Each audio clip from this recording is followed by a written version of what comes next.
자, 여러분 안녕하십니까? 오늘 탭스 시험 치시느라 고생 많으셨습니다. 오늘 오한폐렴 때문에 응시자 수가 많진 않았습니다만 여러분들은 어쨌든 보시지 않았습니까?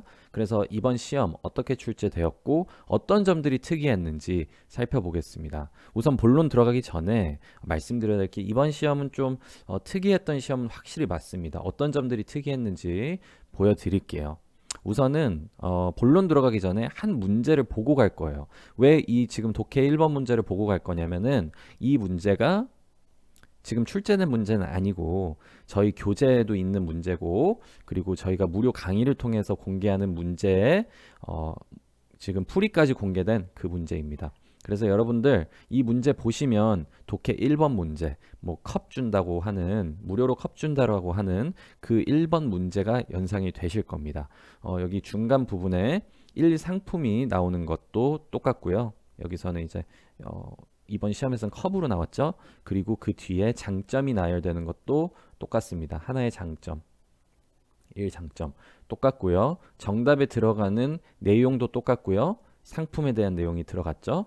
그리고 상품에 대한 내용이 이번에 정답으로 출제됐습니다. 그리고 그 외에 부가 혜택, 장점에 대한 부분이 매력적인 오답으로 출제됐다는 점까지 거의 동일한 출제다라고 봐주시면 되겠습니다. 그래서 이번 1번 문제 같은 경우는 중위권에서 중하위권 학생들이 많이 틀렸을 건데요. 이 학생들은 모두 다, 대부분 그 함정에 빠졌을 겁니다. 그래서 잘 이해가 안 되시면, 그리고 여러분들이 실제 시험에서 컵 준다라는 내용과 관련된 선택지를 고르지 않으셨더라면 지금 이 영상 아래에다가 이 문제 해설해 드리는 이 영상 링크를 달아드릴 테니까요. 이 영상 링크 달아드릴 테니까 꼭 참고해 보시기 바라겠습니다. 아시겠죠? 자, 그러면 본론 들어가겠습니다. 일단 이번 시험은 그래도 지난 시험보다는 확실히 어려웠어요. 무조건 어려웠다라고 하기는 조금 애매해가지고요. 중상이라고 하고 싶은데 사람마다 좀 다를 겁니다. 어떤 사람들에게 어려웠는지 이따가 볼 것이고요. 두 번째는 그 어려웠던 가장 결정적인 원인인데요. 그게 바로 어휘입니다. 그러니까 이 어휘라는 게 어휘 영역을 말하는 게 아니에요. 그렇죠? 어휘 영역보다는 독해 영역과 청해에서 지문과 대본 속에 있는 어휘가 평소보다 어렵게 출제가 되었어요. 그리고 지금 저희가 이 시험들을 분석할 때 그 단어들의 빈도수를 가지고 어떤 특정 단어들이 나왔다? 그럼 이 단어들은 빈도수를 기준으로 얼마나 어려운 단어다. 이런 것들을 평가를 하거든요. 뭐 복잡하겠지만 어쨌든 평가를 하는데 이번에 정말 특이하게도 독해 영역에 나오는 어휘가 실제 어휘 영역에 나왔던 어휘들보다 좀 더 어려웠던 경향이 있습니다. 이번 어휘 시험도 쉬운 편에 속하진 않았거든요. 지난 시험보다는 어휘 파트도 조금은 어렵게 출제되었어요. 하지만 독해 영역의 지문 속에 있는 어휘들이 상당히 어렵게 출제가 되었습니다. 그래서 이거에 관련해서 여러분들이 어떻게 대처했는지 보시면 여러분들 이번 시험 어땠는지가 딱 나올 겁니다. 그 외에는요, 청해 후반부 쪽에 특히 이제 40문제 중에 마지막 10문제가 속도가 좀 빨랐고요. 그 다음에 이러한 2번, 3번의 이유들 때문에 논리력으로 승부를 보려고 했던 학생들이 좀 쉽다라고 생각하셨을 것이고, 그 다음에 어휘를 가지고 무작정 달려든 학생들은 어려웠다고 특히 느꼈을 시험입니다. 청해부터 바로 들어갈 건데요. 청해는 이번에 결정적인 요소가 두 가지가 있었죠. 어휘력과 속도였습니다. 그래서 저희가 일단 파트 1, 2, 3과 파트 4, 5를 나눠서 볼 건데요. 파트 1, 2, 3은 1번부터 30번이죠. 각 1번부터 각 10문제잖아요. 각 10문제. 그래서 이 10문제는 평이했어요. 그쵸? 여러분들도 느끼시기에 평이했을 건데요. 결국에 이 10문제, 10문제, 10문제 끊길 때마다 결국에 뉴탭스는 더더욱 변별력을 주려고 하는 부분은 마지막 두 문제더라. 그러니까 9번, 10번, 19번, 20번, 그리고 29번, 30번 주로 요렇게가 변별력을 갖추게 되더라 정도입니다.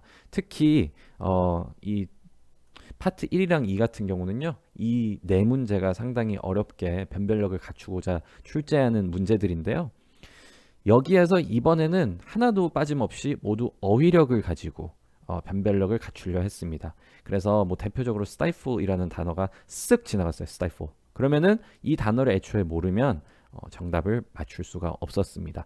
그런 식으로 네 문제가 좀 출제가 되었고요. 그래도 사실 뭐 평소보다는 이 고난도 문항들도 그렇게 어려운 편은 아니었기 때문에 평이했다라고 하는 겁니다.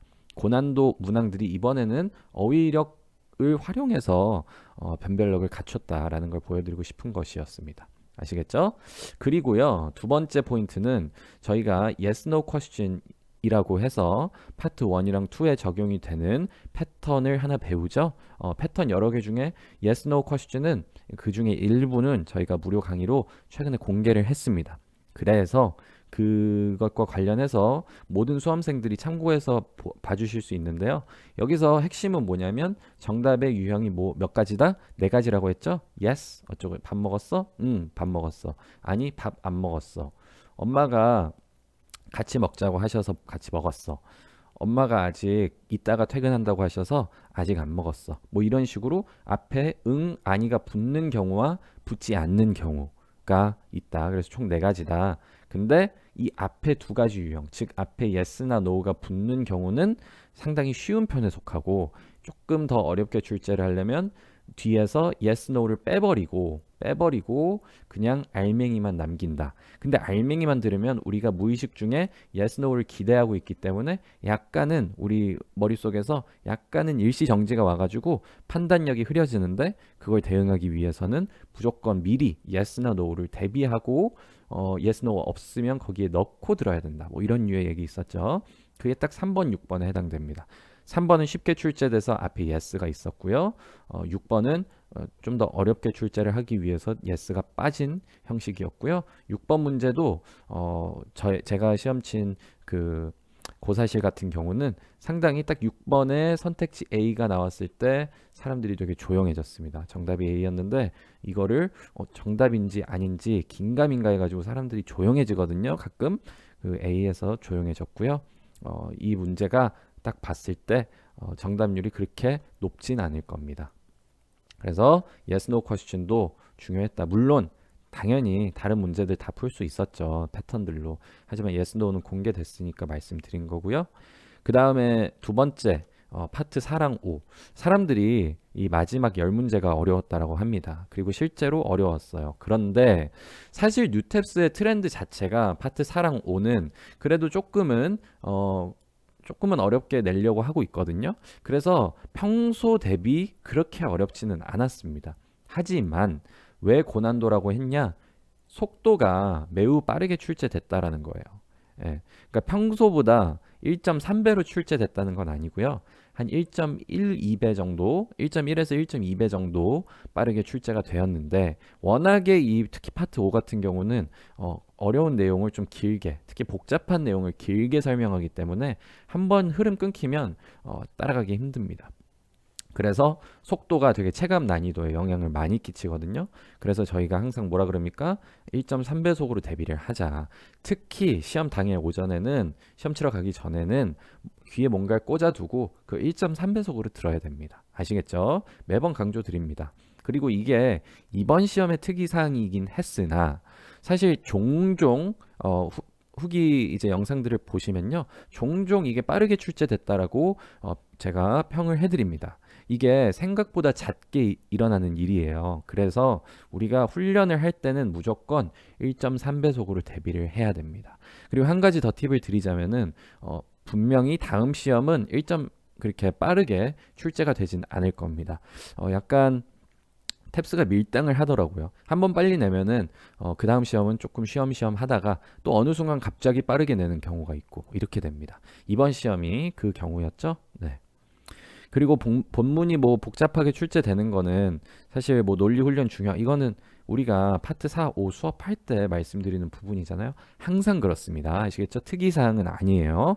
그리고 마지막 문제. 여기 마지막 문제에서요. 결국에는 뭐 빠르게 내고 본문도 복잡하게 냈는데 한 문제는 또 어휘력 때문에 변별력이 갈리게끔 냈습니다. misnomer이라는 단어가 좀 쓱 지나갔거든요. 근데 이거 한 번 못 들었으면 그리고 이 뜻을 몰랐으면 정답 한 문제 놓쳤습니다. 그래서 물론 오답 소거해서 남는 거 하나를 골라서 정답을 맞췄을 수는 있겠습니다. misnomer 몰랐으면 틀렸다. 그래서 이번에 약간 이례적이었던 부분은 여기입니다. 예, 고난도 문항을 가지고 특히 이게 파트 4랑 5에서는 사실 어휘 하나 때문에 정답이 갈리게 되는 경우는 많진 않거든요. 이번 경우는 좀 그랬다라는 점. 그래서 정리해보면 청해 같은 경우는 어휘력이 좀 상당히 중요하게 출제되었던 시험입니다. 그쵸? 네. 파트 1, 2, 3의 고난도 문항들도 어휘력으로 변별을 가렸고 파트 4, 5에서 고난도가 물론 속도랑 뭐 논리가 좀 당연히 어려웠겠지만 항상 어렵기 때문에 이번에 좀 특이사항으로는 어휘 하나 때문에 정답이 갈리는 경우가 발생했다라는 점. 그래서 어휘와 속도 이번 시험의 청해 영역은 이게 특이사항이었고요. 그래서 앞으로 대비책은요. 일단 청해 속 어휘 자체는 안정화가 예상이 돼요. 여기 이런 거 있죠. 지금 어휘 하나 때문에 문제 틀리게 되는 경우 그럴 일은 많지 않기 때문에 안정화 예상합니다. 큰 걱정 안 하셔도 됩니다. 하지만 속도는 종종 빠르게 출제되기 때문에 매일 그 시험 오전에는 매번 1.3배속으로 듣는 훈련이라도 최소한 하자라는 거. 청해는 요 정도로 마무리 짓고요. 그 다음에 독해 영역도 상당히 이슈가 많이 되겠죠. 독해는요. 독해를 가르는 거는 어휘와 선택지 함정이었습니다. 그래서 어휘는 공통됐죠 이번에. 청해 영역이랑 거의 공통되게 어휘는 중요했어요. 이게 사실 이번 시험의 가장 큰 특이사항이었어요. 어휘. 하나씩 보겠습니다. 일단 본문 속 어휘를 어렵게 냈어요. 그리고 함정 하나를 그래도 선택지에서 파왔습니다. 그래서 대부분의 지문들이 지문은 해석이 어렵고 해석의 끈을 놓치면 일단 선택지를 고르지도 못하고 정답을 대충 알 것 같으면 그 중에 선택지 하나가 함정을 파놔가지고 그 함정에 빠지게끔 유도를 했습니다. 그래서 이렇게만 놓고 보면 어휘도 어렵고 함정도 많으면 그러면 그냥 최악의 난이도 아니야? 라고 생각하실 수도 있습니다. 그래서 친구들이랑 얘기를 해보세요. 두 가지 부류의 학생이 있을 거예요. 한 명의 학생은 정말 어려웠다고 할 겁니다. 와, 나 지난번에도 탭스 다 풀었는데 이번에는 몇 문제 찍었어. 시간 쫓기면서 풀어서 마지막에 찍다시피 했어. 이런 학생들, 시간이 부족하고 불탭스라고 느끼는 학생들은 어떤 학생들이냐면요. 결국에 본문 전체를 해석하려고 하는 완벽주의 학생들이에요. 완벽주의 경향이 우리가 일반적으로 공부를 그래도 좀 잘 해왔었으니까 뭐 웬만한 시험들을 풀 때는 결국에 어떤 디테일을 놓쳐서는 안 되지 않습니까? 그런 습성을 탭스에 적용을 하는 겁니다. 그래서 어떤 단어 하나가 해석이 안 되면 이거 최대한 유추해 보려고 하고 그런데 바로 뒤에 또 어려운 단어가 또 나오고 지속적으로 반복돼서 나오니까 내가 이것을 유추하는 데 들이는 시간이 너무 많은 거죠. 이 축적되다 보면 문제풀이도 꼬이고 시간이 정말 좀 비효율적으로 낭비가 됩니다. 그래서 이 본문을 전체적으로 해석하려고 하는 학생들 매우 많습니다. 이 학생들의 특징은 일단 이번 시험도 그렇지만 탭스가 시간이 부족하다라고 얘기하는 대표적인 경우입니다. 반면에 이제 지문 논리로 접근하는 수험생들은 그래도 난이도가 평이했을 것이다 라는 게 제 관측입니다. 물론 뭐 탭스 19 수강해야만 논리로 접근하는 건 아니죠. 기본적으로 여러분들이 문제를 접근할 때 있어서 논리적으로 좀 더 모르는 단어 빨리빨리 넘기고 풀려고 하는 학생들 있잖아요. 그리고 그 모르는 거 넘겼다고 해서 막 더 이상 지문이 이해 안 되고 이런 게 아니고 지문의 전개 방식이나 주제 위주로 찾으려고 하는 그런 학생들에게는 시험이 그래도 좀 평이했을 것이다. 좀 킬러 문제 몇 문제 제외하고는 평이했을 시험입니다. 아시겠죠? 그래서 제가 초반에 뭐 이번 시험이 상이었다, 뭐 중상이었다 이렇게 콕 집어서 말씀 못 드린다고 했던 이유는 학생마다 좀 달랐을 겁니다. 여러분들 만약에 여러분들이 이번에 시간 부족해서 매우 어려웠다라고 느끼시는 학생이라면 여러분들 어휘력 때문에 탭스가 어렵다라고 느끼셨죠? 네, 근데 이번 케이스는 물론 좀 더 그랬습니다만 여러분들의 고질적인 문제이기 때문에 앞으로 문제들을 풀 때는 이 풀이 습관을 고쳐야 된다. 고쳐 먹어야 됩니다. 아시겠죠? 첫 번째 매우 중요한 포인트였고요. 두 번째 포인트는요. 지금 첫 번째 포인트랑 약간 연결이 돼요. 연계가 되는 거예요. 항상 말씀드리지만 본문 속 해석이나 어휘가 어렵게 출제되는 경우에는 본문의 모든 문장들이 어려운 게 아닙니다. 몇 문장들이 문장 구조가 정말 복잡하던지 정말 말도 안 되게 어려운 단어들이 나옵니다. 근데 이 단어들이 정말 핵심적인 부분 같고 그리고 이 문장 구조가 뭔가 해석을 제대로 해야만 지문이 이해될 것 같으면 그러면은 여러분들이 잘못 풀고 있는 거다. 결국에 지문 몇몇 부분을 제외하고는 사실 쉽게 이해가 될 수 있는 부분들입니다. 그래서 우리가 이런 지문들이 쉽게 보면은 어려운 어휘들이 많이 나왔다라고 생각할 수 있는 지문들이 오히려 논리 전개는 더 쉬울 수가 있고요. 그 논리 전개를 도와주는 역할이 그 장치들이 시그널 월드들이라는 겁니다. 이거는 탭스 19에서 지어낸 표현은 아니니까 여러분들 수강생이든 수강생이지 않든 상관없이 저희 카페 URL 아래에다가 달아드릴 테니까요. 거기 게시글 들어가셔서 파일 다운받아 보십시오. 거기에 시그널 월드들이 나와 있습니다. 이거를 가지고 여러분들 꼭 학습해 주셔야 됩니다. 아시겠죠? 시그널 월드 대거 등장한다. 지문당 평균 정말 쏘아보기 잘 되는 것들은요. 매 문장 들어가 있었어요. 여러분들 특히 이제 쏘아보기 적용해 보신 분들은 이번에 더더욱 느끼셨을 겁니다. 그렇죠? 그리고 세 번째 포인트입니다. 예, 마지막 포인트인데요. 킬러 문제 해설해 드리는데요. 이번에는 사실 그 6번에서 8번 문제 여기 이 세 문제가 원래 가장 어려운데요. 8번 문제 이콜라이 관련된 문제가 그 뭐 이제 박테리아가 물에 들어가면 마찰이 어떻게 된다? 완벽하게 제거된다? 이 문제가 좀 그래도 비교적 사실 8번 자리에 비해서는 좀 쉽게 출제가 됐어요. 그래서 이 부분은 해설을 굳이 안 해드리고요. 더 어렵게 출제됐던 문제가 추론 문제에 있습니다. 추론 문제 마지막 문제죠. 그래서 이 문제 끝내면 그 다음에 26번부터 35번인 파트 4로 넘어가는 거잖아요. 마지막 추론 문제. 이게 좀 많이들 틀리셨을 거라고 저는 확신을 합니다. 일단 25번이었는데요. 문제 자체가 뭐라고 적혀 있었습니까? Which of the following is the writer most likely to agree with? 뭐 이런 식으로 나왔을 겁니다. 그쵸? 우리가 인퍼 유형에서 배우는 변형 유형이고요. 뭡니까? 결국에 글쓴이의 주장을 골라라 라는 식의 문제인 거죠. 그래서 이 글쓴이의 주장을 골라야 된다라는 생각을 가지고 문제를 접근했어야 매력적인 오답에 걸려들지 않았다라는 겁니다.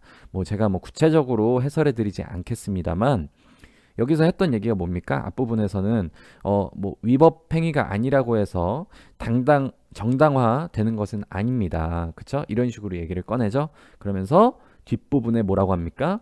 그들이 법의 허점을 남용하고 있습니다. 라고 하는 겁니다. 그래서 이 앞부분은 확실히 여러분들이 이해되셨잖아요. 그쵸? 예. 아니 무조건 법에 어긋나지 않는다고 해서 그게 올바른 행동은 아니지 않습니까? 라고 이제 따지죠 글쓴이가. 그러면 뒷부분에 뭐라고 얘기가 나와야겠어요? 정부가 잘못하고 있습니다. 뭐 이런 얘기가 나와야겠습니까? 아니겠죠. 지금 이 앞부분에 이어져서 그들이 결국에 법의 허점을 남용하고 있는 거다. 법의 허점을 이용해 가지고 그것을 약간 꼼수를 쓰고 있는 것이다. 이런 얘기가 나오는 것이 훨씬 자연스럽잖아요. 그러니까 글쓴이는 앞에서 뒤에 이어지는 내용이 당연히 정부 탓하는 게 아니고 그 앞부분에서는 회사들 잘못 없다는 식으로 얘기한다고 했으니까 뒷부분에서는 회사들 잘못 있다라는 식으로 얘기를 가야 되지 않겠습니까? 그래서 글쓴이의 주장이라는 관점을 가지고 지문을 보면 절대 뭐 정부 이런 쪽으로 세지 않습니다. 근데 우리가 글쓴이 주장, 질문하는 바, 그 요지에서 벗어나서 우리 머릿속으로 우리가 독단적으로 생각하게 되면 정부도 잘못했는데? 정부도 이거 잘못했다는 건가? 아니면 그래도 남용했다는 게 더 맞을까? 이런 식으로 머릿속에서 스스로 판단하게 되는 거죠. 그 판단 기준이 내 독단적인 기준이 돼서는 절대 안 되고요. 그렇게 되는 순간 여러분들이 함정에 빠지는 겁니다. 이게 또 오답 함정에 있죠. 저희 7유형 중에. 그래서 이거는 매번 강조드리지만 여러분들 절대 여러분들 스스로 뭔가 판단하려고 하지 마십시오. 네, 그렇게 말씀드리고요. 그 다음에 사실 이렇게 저는 이런 기준으로 풀려고 했는데도 어려웠다라고 하시는 분들도 있을 수 있습니다. 이번 독해 시험도 그렇고 이번 시험의 테마가 뭡니까? 어휘라 그랬죠? 그래서 이런 technicality, watertight 이런 단어들을 몰랐으면 애초에 선택지 ambiguity랑 뭔가 연결 지어서 풀 수가 없었을 겁니다. 아시겠죠? 그래서 이번 시험은 논리도 논리지만 그쵸? 함정을 피해가고 지문을 이해하는 논리도 논리지만 어휘가 상당히 어렵게 출제됐던 시험이다 라는 것까지 좀 정리해드리겠습니다. 아시겠죠? 그래서 어휘의 RC 수준은 이례적입니다. 예. 그러니까 이게 아까 설명드렸지만 어휘 영역보다 오히려 독해 영역이 어휘가 더 어렵게 출제됐어요. 그런 경우 거의 없거든요. 특히 뉴탭스에서는 절대 그러지 않거든요. 근데 이번에 제가 봤을 때는 거의 최초로 독해 영역에서 어휘가 좀 더 어렵게 출제되었다라고 보고 있고요. 그 다음에 어휘가 어려울수록 어떻게 해야 된다? 지문의 전개 패턴으로 공략을 해라 라는 겁니다. 이 쏘아보기 단서들 및 풀이법들 이용해서 풀어야 된다. 예를 들면 아까 1번 문제도 보여드렸잖아요. 그런 풀이법에 의거해서 루틴대로 풀어내면 여러분들 이번 시험도 어려운 거는 사실 없었습니다. 어휘 부분을 제외하면요. 아시겠죠? 어휘는 다음 시험에선 거의 안 그럴 테니까 신경 쓰지 마시고요. 이쪽 부분 전개 패턴 학습하시는데 초점 두시기 바라겠습니다. 네, 그러면 오늘 총평 영상 좀 길어졌는데 여기까지 하고요. 여러분들 다음 시험 곧 있잖아요. 그때까지 건강 조심하시고 다시 시험 화이팅 하시길 바라겠습니다. 고생하셨습니다.